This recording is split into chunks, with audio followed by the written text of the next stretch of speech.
It is officially NFL draft month. The Bengals have not one, not two, not three, but 10 selections. Let's talk all things Bengals draft right now on Enter the Jungle.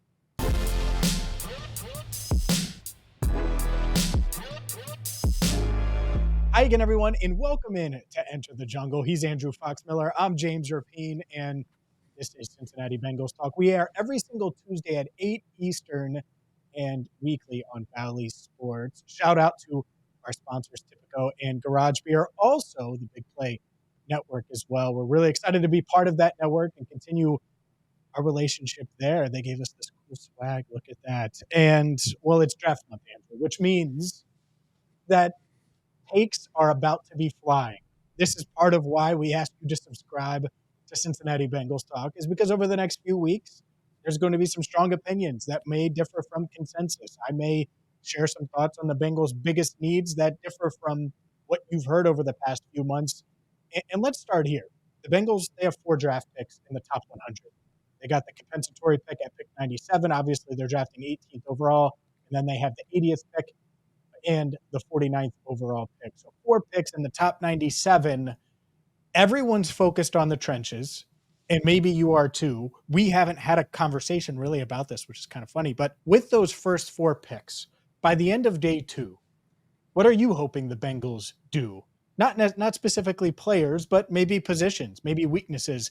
But your thoughts on those top picks, because it's rare to have 4 picks in the top 97, and this is prime real estate for the Bengals to get better.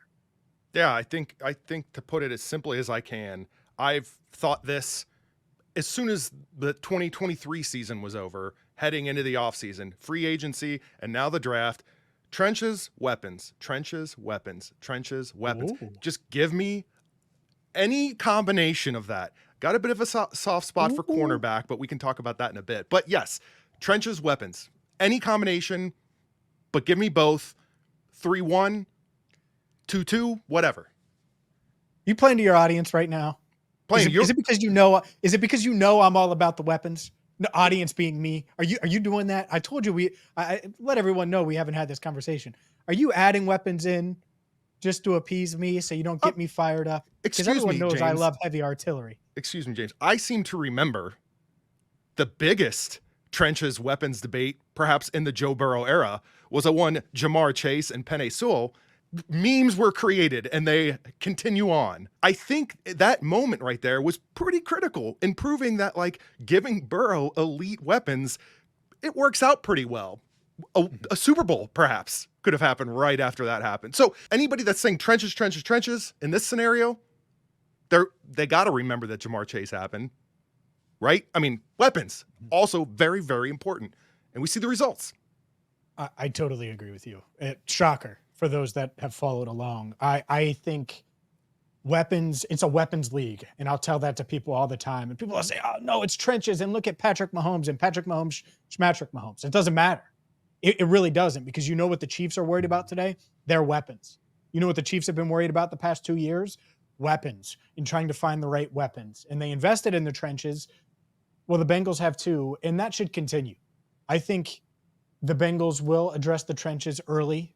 Probably often. They have 10 picks, would not shock me if 5 of those were offensive and defensive linemen. 5. I think 4, the over-under is probably 3.5. If you were setting the typical odds on number of trench players that the Bengals would take with those 10 picks. But I would take the over, because I think it's probably 4 regardless. 1 interior offensive lineman, 1 offensive tackle as early as 18. And then 2 defensive linemen, and those are probably both tackles, but you can't count out edge. And I think that's what's interesting about where they're at, is everyone is focused on the trenches. But when I look at this, there's a clear cliff with some of these weapons in the time to draft them. And there's this narrative that, oh, wide receiver, it's so deep. There's wide receivers everywhere. Yeah, but some of the guys are 5'9" like me, which means that they're slot onlys. The Bengals don't want a slot only. They want guys that can move around. And if they're looking to replace T. Higgins, well, long-term even, you can't get that in round 4 or 5 and bank on that. So I do think that how they balance that is certainly interesting. At the same time, I think all eyes are on the 18th pick, and people think of Johnny Newton, the defensive tackle out of Illinois, Byron Murphy, the defensive tackle out of Texas, and then offensive tackle. And I think that's where most people's heads go, is just right there. Offensive tackle, defensive tackle, take one. And I don't think it's that simple, but I think that's where a lot of people are at today with the draft just a few weeks away. What if there's a scenario where, let's say, first 4 picks, 2 of them are weapons? You good with that? Absolutely. What if- Absolutely. I liken it to like fantasy football drafting. James, you and I share a number of leagues here. Like I will sit there and say trenches and weapons, but keep in mind, like I get a little nervous if there's not balance. You call it conservative if you want, but like I'm not that person. If all of a sudden I've drafted a tight end and 3 wide receivers in a fantasy football draft, I start having like anxiety because I'm like, well, I've got to fill out these other areas. So I say that to illustrate the fact that if we're going to the draft first 4 picks, I want weapons, but if they start doing all offense or all defense, which very well could happen, I'm going to get a little nervous. That's all. Yeah, I actually think that that's a good segue, because I want to set the tone and I want to make it very, very clear. This should be an offensive heavy draft. And there are going to be people that say, oh, well, the defense was bad last year. And last year, I didn't see Brian Callahan, the Bengals offensive coordinator at the time, until day 3 of the draft, because they addressed their defense. The year prior, they addressed their defense early in the draft.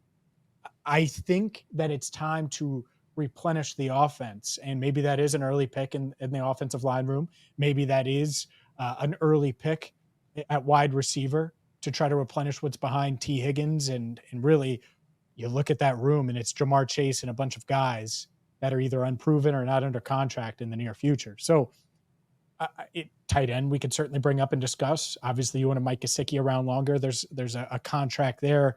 A lot of 1-year contracts. Drew Sample's the only 3-year option, only multi-year option in that room.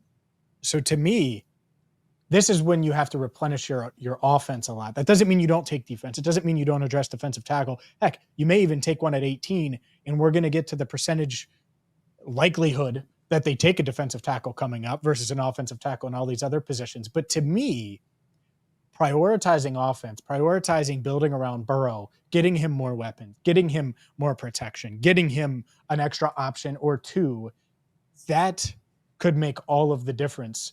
And so that's where I would be focused. I know people are worried about Derrick Henry. I'm not going to focus on a 30-year-old, soon to be 30-year-old running back. As great as he is, I'm not going to pretend that that's going to be the game changer in the AFC North, because it's not going to be. Making sure Burrow is upright and has weapons to throw to, that is the game changer in the AFC North if you're the Cincinnati Bengals. That's fair. I like the philosophy.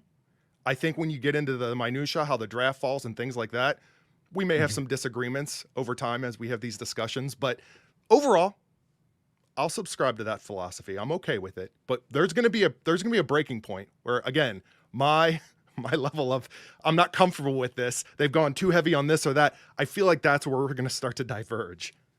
What positions are the Bengals most likely to address in the first round of the 2024 NFL Draft? We'll break it down by percentage coming up next. Welcome back into Enter the Jungle. I'm James Rapien. He is Andrew Fox Miller. And Andrew, the Bengals have the 18th overall pick in the 2024 NFL Draft. Everyone's focused on the trenches. And that's why when I put these percentages together last week for SI.com, it was pretty simple. It started with the trenches, because I do think that's the most likely scenario. So if I had to break it down by percentage, I want to give you the percentage by position and see if you agree or disagree. Is that fair? That's fair. Yeah. All right. So it's a pie. We'll use the Mike Brown reference. It's a pie. 100%. The Bengals are going to get someone with that 18th pick unless they trade. I think there's a 40% chance that they take an offensive tackle. And I'll give you the second one as well. A 20% chance that they take a defensive tackle. So 60% chance that it's not just trenches, but specifically a tackle on either side of the ball. Is that too high, too low? What do you think? The biggest reason I'm going to say that it's probably close is if you looked at it from a pie perspective, percentage perspective of who's going to be there at 18, the reality is what? Defensive tackle, there's 2 that they're going to realistically take at 18, and that's assuming they fall to him. Of course, there's a lot more of the offensive tackle, the need there. Sure. I think it's more of a tendency. What is this team, this current 2024 team, what are they going to do at that point? Because they've surprised us before, right? I mean, we talk time and time again about offensive linemen, defensive linemen, drafting and developing. History has not been kind, especially recently, on how that's gone for them. Yeah. But then again, they tend to come around and prove that, hey, this isn't, forget about the past. Like we're making changes and this is how we do it. I don't know. Guess my third position on here. It's not wide receiver. It's not going to be edge. I would say tight end, but there's only one person, right? Yeah. So it's probably somewhere close there, though. Yeah, I think it's close. You're right. And once you get past these two, because there's like 6 offensive tackles, right? And maybe they move into guard and they're guys that project that way. But Amarius Mims, J.C. Latham, Troy Fatanu, obviously Fuaga from Oregon State. I mean, there's 4 right away, and that's not saying Olu Fashanu from Penn State. And that's not saying he could fall. Like there's 5 easily that you could see some possibility of them falling to pick 18 or being there when the Bengals are on the clock. That said, the third position, so if it's 40% offensive tackle, 20% defensive tackle, it's 15% cornerback. And it's because I think there are 2 cornerbacks that could fall to 18 and could be the best player on the Bengals board if they're there. Quinyon Mitchell out of Toledo, he's my favorite corner in the draft. Aced the Senior Bowl, was dominant against subpar competition, aced the Senior Bowl, and then dominated the combine. He checked every box that you needed a small school corner to check. And then Terrion Arnold out of Alabama, who I think is right up there. I think NFL teams may have him ahead of Quinyon Mitchell as the top cornerback in this class. If either of those guys are there, it's hard to see many scenarios where they're not the best player available, because I expect both to be gone. But if one falls, then that means that Johnny Newton probably is off the board, or that Byron Murphy is off the board, or that the offensive tackle the Bengals are hoping for is off the board. So I would put that at 15% for cornerback. And then you mentioned tight end, so I'll go ahead and answer that. I think there's a 10% chance that Brock Bowers falls. And he's the only guy that they would consider at the tight end position at pick 18. And so those 3 total have a 25% chance, I think, of being the pick. Quinyon Mitchell, Terrion Arnold, and then the tight end, Brock Bowers. I would love a scenario where, well, I shouldn't say I would love it. It's all about how things fall. I get it. But yeah, if you've got like a Quinyon Mitchell, you've got a cornerback that is that first round talent that could be an immediate contributor. They really need that right now, I feel like. I mean, and not only that, but you would be getting a talent that, imagine that defensive backfield. Like imagine all the acquisition we made at safety, and then you've got Cam Taylor-Britt and who? Yeah, I'm okay with that.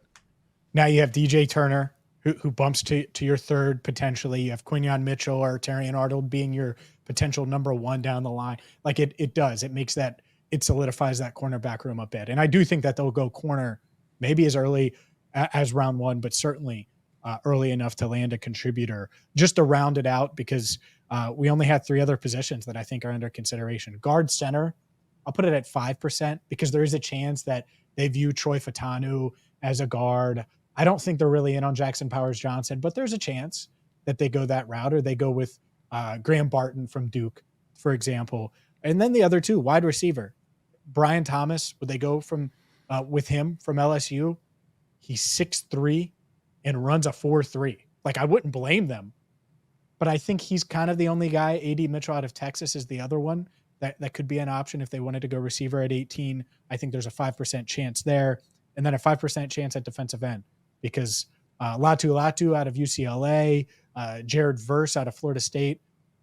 Could they go edge back-to-back years? It doesn't feel like it, but I certainly think it's possible. You don't want to rule it out. So 5% chance there that position is addressed with the 18th pick. Up next, everyone knows the Bengals need help in the trenches, but what is their biggest need outside of offensive and defensive line? We'll answer that question coming up next.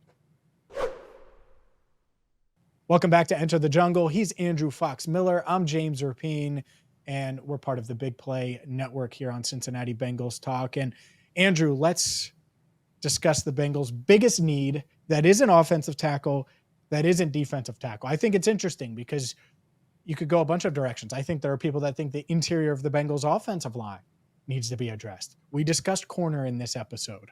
We've mentioned wide receiver, tight end. What is your biggest concern, or what do you think their biggest need is outside of offensive and defensive tackle?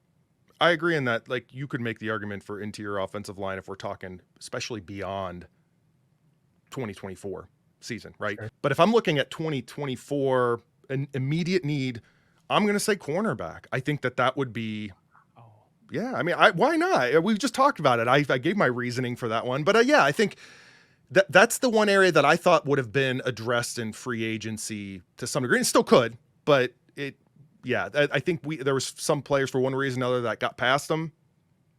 And here we are. And if we're going to address that in the draft early on, I think that's a pretty critical one that I think would be very helpful. It's wide receiver. And people aren't ready for it, but it's wide receiver. And it's because the Bengals are the most wide receiver reliant team in the NFL. I don't think they're going to completely change that, even without Tyler Boyd. You bring in Mike Gesicki, that he can help with some of the slot snaps. But I don't think it's that simple either, because T. Higgins, obviously playing on the tag, Trenton Irwin on a 1-year contract, unproven Andre Yosavash, Andre Yosavash, and unproven Charlie Jones. What do you have behind Jamar Chase after this season? Under contract, it's Andre Yosavash and Charlie Jones. And that's it. And so could that change? Of course. Maybe they re-sign T. Maybe they decide to or figure out that Charlie Jones and Andre Yosavash are real guys and they flash, specifically Andre. He got enough playing time to flash. But it's wide receiver because they play 3 wide receiver sets all the time. And so you need 3 guys always. We've seen Jamar Chase miss some time. We've seen T. Higgins certainly miss some time. And so I'm in on wide receiver. Like, I mocked Troy Franklin to the Bengals in round 2 for SI.com earlier this week. I think round 2 is kind of the sweet spot. And you're going to hear me say that a lot on this channel over the next few weeks, unless I have a change of heart. But I think that addressing wide receiver early on day 2 is very much in the cards for the Cincinnati Bengals. I wouldn't blame them for doing that. And okay, all right. Help me envision what the season looks like if they don't get an immediate contributor in the draft. They have to sign someone. You probably jinxed it. They'll probably sign someone between now and when this episode airs. But no, they'll probably sign someone, and they need to. And last year they made some signings as well. Remember Sidney Jones, Terrell Basham. Heck, they brought in Irv Smith Jr. They re-signed Drew Sample. Like, they made some moves in April.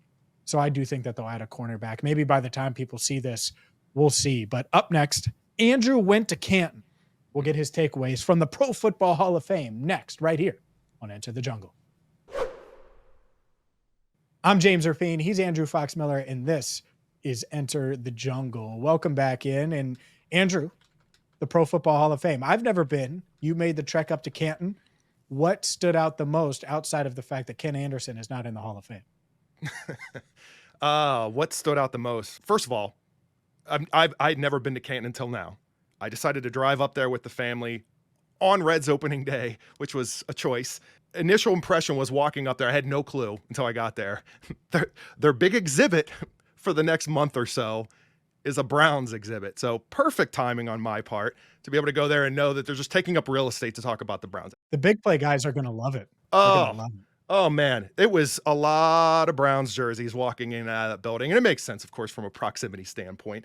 I shared the picture with you, James, that I go to see the bust, right? You go to see all the names in the Hall of Fame. And I'm like, okay, where's Paul Brown? Let's go.